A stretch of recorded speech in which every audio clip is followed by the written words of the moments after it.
صحابہ نے یمامہ میں اتر کے اپنی جانوں کا نذرانہ پیش کر کے اپنے خون سے تحریر کر دیا کہ رسول اللہ صلی اللہ علیہ وسلم کے بعد اب کوئی نبی نہیں آ سکتا۔ اس اعتبار سے یہ مسئلہ انتہائی توجہ طلب بھی ہے اور اہمیت کا حامل بھی ہے۔ گرامی قدرات، اس موضوع پر بہت سے خطابات آپ نے یقیناً پہلے سنے ہوں گے، اس پر بہت سی گفتگو بھی یقیناً آپ نے سنی ہوگی، لیکن آج میں قرآن مجید فرقان حمید کی آیات سے موجودہ دور میں کچھ سوالات اٹھائے گئے، کچھ لوگوں نے اشکالات پیدا کر دیے، کچھ احتمالات ہوئے، کچھ ہماری ینگ جنریشن آج کچھ سوالات ہم سے کرتی ہے کہ ہم کیسا بیہیو کریں ان لوگوں سے جنہوں نے ختم نبوت کے مسئلے میں رخنا ڈالنے کی کوشش کی۔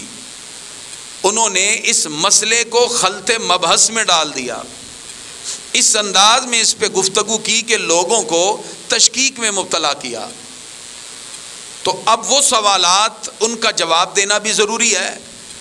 تو آج کی اس نشست کے اندر ہم قرآن و سنت اور اجماع امت سے عقیدہ ختم نبوت کی ڈائریکشن کا تعین بھی کریں گے کہ یہ ضروریات دین میں سے ہے۔ اس کے بعد جو گستاخانہ عبارتیں نبی کریم صلی اللہ علیہ وسلم کے بارے میں یا باقی انبیاء کے بارے میں کہی گئیں، آج تک آپ نے صرف سنی ہوں گی، میں آج آپ کو مرزا قادیانی کی کتاب سے دکھاؤں گا، اس کی کتاب سے پڑھ کے دکھاؤں گا، اس کی یہ کتاب جو اس نے خود لکھی۔ اس سے آپ کو اندازہ ہوگا کہ یہ مسئلہ ایسے نہیں ہے کہ ہم صرف باتوں تک ہی ہیں کہ ہم کہیں جی اس نے یہ کہہ دیا، کہاں کہا؟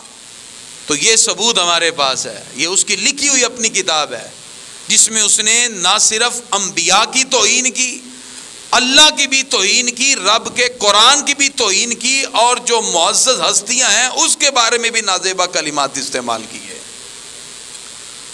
اور پھر اس نے جو طرح طرح کے اشکالات پیدا کیے، جس کی وجہ سے آج عقیدہ ختم نبوت کے حوالے سے کچھ لوگ قادیانیوں کے بارے میں نرم گوشہ رکھنے لگے۔ تو آج ہم قرآن و سنت کی روشنی میں یہ بات واضح کریں گے کہ وہ لوگ جو اللہ اس کے رسول کی مخالفت کرتے ہیں، ہمارا ان کے ساتھ رویہ کیسا ہونا چاہیے۔ اس میں نہ تو کسی بندے کی رائے کی بات ہوگی، نہ کسی بندے کے ذاتی کسی گمان پر ہم ڈیپینڈ کریں گے۔ آج کی ہماری گفتگو رب کے قرآن سے ثابت ہوگی یا حدیث مصطفیٰ سے صلی اللہ علیہ وسلم۔ اور اس کے بعد بھی ہم اختتام پر آپ کو اجازت دیں گے، اگر پھر بھی آپ کے ذہن میں کوئی اشکال رہ گیا، آپ سوال کریں گے تو انشاءاللہ آج کی سم مختصر سی نشست میں آپ کے پوچھے گئے سوالات کے جواب بھی دیں گے۔ اس طرح قرآن و سنت کی روشنی میں یہ مسئلہ بالکل کھل کر سامنے آ جائے گا۔ گرامی قدرات، سب سے پہلے یہ بات ذہن میں رکھیں کہ یہود و نصارہ کبھی ہمارے دوست نہیں ہو سکتے۔ ان کا ہمیشہ سے یہ پیغام اور ان کا یہ پروگرام رہا ہے کہ مسلمانوں کے اندر رخنا ڈال دیا جائے، مسلمانوں کو انہی کے عقائد کے اندر تشکیک میں مبتلا کر دیا جائے۔ اس حوالے سے اللہ رب العزت نے قرآن مجید فرقان حمید کے اندر واضح طور پر ہمیں احکامات عطا فرمائے، جس میں رب قدوس یہ واضح طور پہ ارشاد فرماتا ہے، اے ایمان والو، یہود و نصارہ کو کبھی اپنا دوست نہ بناؤ۔ بظاہر انسان کو دنیاوی معاملات کے اندر کبھی کبھار یہ محسوس ہوتا ہے کہ ہمیں معاشی ضروریات ہیں، معاشرتی ضروریات ہیں، اور اہل کتاب جو ہیں ان کے ساتھ کچھ نہ کچھ لوگ نرم رویہ رکھتے ہیں۔ یاد رکھیے، جس وقت دین کے بچانے کی باری آئی، وہ لوگ جو نبی کریم صلی اللہ تعالی علیہ وسلم کے ساتھ مکہ مکرمہ میں تھے، کفار مکہ نے جب انتہائی تکلیف ان پر پہنچانا شروع کی، ایذائیں بڑھا دیں، تو پھر مسلمانوں نے اپنے معاش کو، معاشرت کو، دنیاوی ضروریات کو ایک طرف رکھا، اپنے دین کو بچانے کے لیے اپنے گھر بار چھوڑ کر رسول اللہ صلی اللہ علیہ وسلم کے ساتھ مدینہ منورہ آ گئے۔ اس سے پتہ یہ چلا ہماری معاشی ضروریات، ہمارے دنیاوی مقاصد، ہمارے دنیاوی معاملات، ہمارے گھر بار، دولت، پیسہ، اولاد، یہ ساری چیزیں بعد میں ہیں. سب سے پہلے اللہ اس کے رسول کا حکم ہے، جو رسول اللہ کے دین سے وابستہ ہو جائے پھر وہ دنیا کی ساری ضروریات کو ایک طرف رکھتا ہے، رسول اللہ کے دین کو سب سے مقدم سمجھتا ہے. اللہ رب العزت نے سورہ مائدہ میں ذکر کیا، 6 پارہ اس وقت میرے سامنے ہے، آیت نمبر 51. اللہ تعالیٰ ارشاد فرماتا ہے یا ایھا الذین آمنوا لا تتخذوا اليہود والنصارى اولیاء، اے ایمان والو یہودیوں عیسائیوں کو کبھی اپنا دوست نہ بناؤ. بعضهم اولیاء بعض، یہ تو ایک دوسرے کے دوست ہیں. ومن یتولہم منکم فانہ منہم، اور تم میں جو کوئی ان سے دوستی رکھے گا وہ انہی میں سے ہوگا. ان اللہ لا یہدی القوم الظالمین، اللہ بے انصافوں کو کبھی راہ نہیں دکھاتا. لیکن کچھ لوگ ایسے بھی تھے جو دنیاوی مقاصد کے لیے تعلق رکھنا چاہتے تھے. اللہ تعالیٰ ارشاد فرماتا ہے اس سے اگلی آیت میں، آیت نمبر 52 میں، فَتَرَى الَّذِينَ فِي قُلُوبِهِم مَّرَضٌ يُسَارِعُونَ فِيهِمْ، اب تم دیکھو گے جن کے دلوں میں بیماری ہے وہ یہود و نصارہ کی طرف دوڑتے دکھائی دیں گے. یقولون نخشی ان تصیبنا دائرہ، وہ یہ کہتے ہیں ہمیں ڈر ہے کہ ہم پر کوئی گردش آ جائے، کہ آج ہم آسودہ حال ہیں، کبھی یہ نہ ہو کہ پھر مسلمان کمزور ہو جائیں اور باقی قومیں ان پہ غالب ہو جائیں، لہذا اس لیے ہم یہود و نصارہ سے تعلق رکھتے ہیں. اللہ تعالیٰ ارشاد فرماتا ہے فَعَسَى اللَّهُ أَن يَأْتِيَ بِالْفَتْحِ، ان قریب اللہ مسلمانوں کو فتح دے گا، او امر من عنده، یا اپنی طرف سے کوئی حکم لائے گا، فَيُصْبِحُوا عَلَى مَا أَسَرُّوا فِي أَنفُسِهِمْ نَادِمِينَ، پھر یہ اپنے دلوں میں پچھتاتے رہیں گے.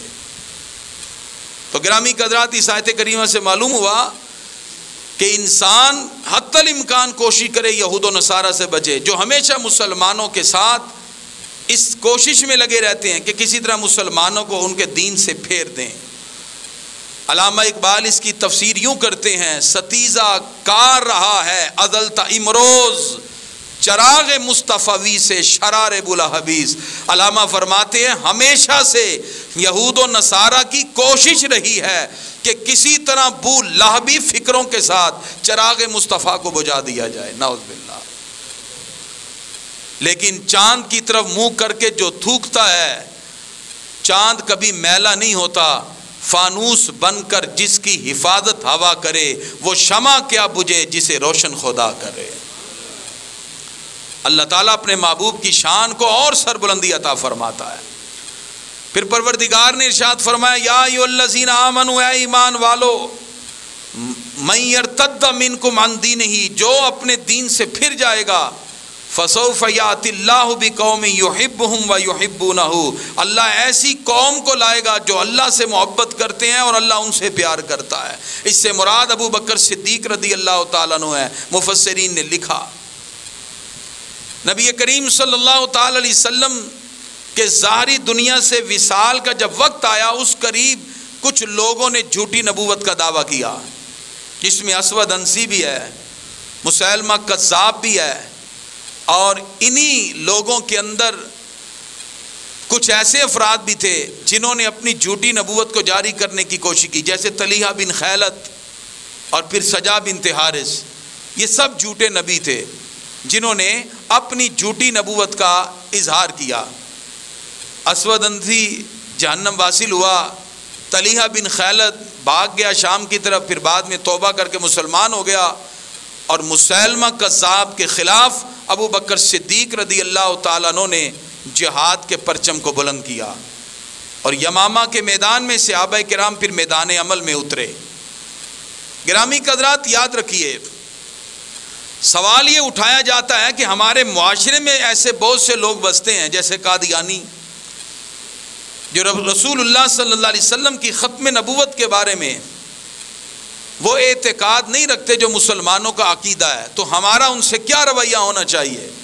وہ اللہ اس کے رسول کے مخالف ہیں، اور مخالفت میں اتنا آگے بڑھے کہ آقا علیہ الصلوۃ والسلام کی خاتم النبوت ہونے کی جو حقیقی بات تھی، جو قطعیت مسئلہ تھا، اس ختم نبوت میں اشکال پیدا کر دیے.